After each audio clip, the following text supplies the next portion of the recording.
Onlay. L'onlay est une extension de l'inlay qui donnera un recouvrement cuspidien incomplet.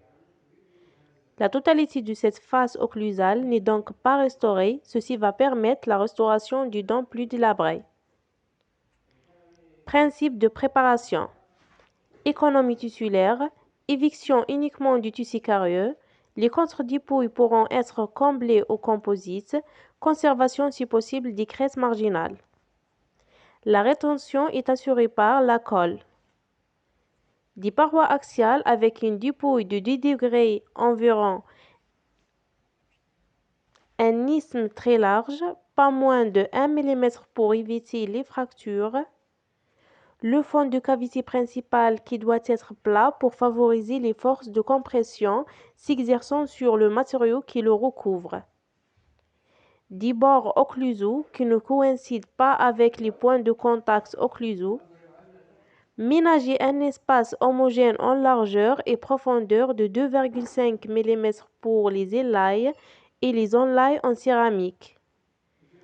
Un fond plat parallèle à la face occlusale avec une profondeur de 2 à 2,5 mm.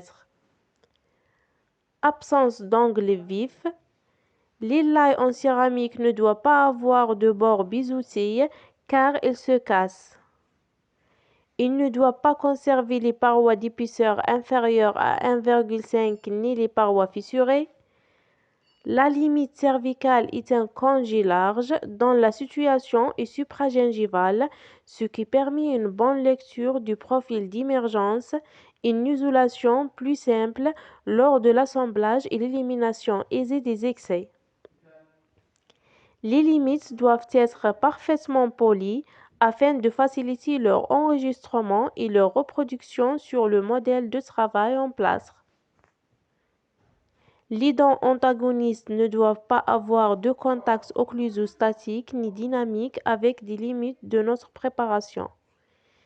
Le cuspide jugé fragile, non soutenu par de la dentine ou inférieur à 2 mm d'épaisseur seront recouverts.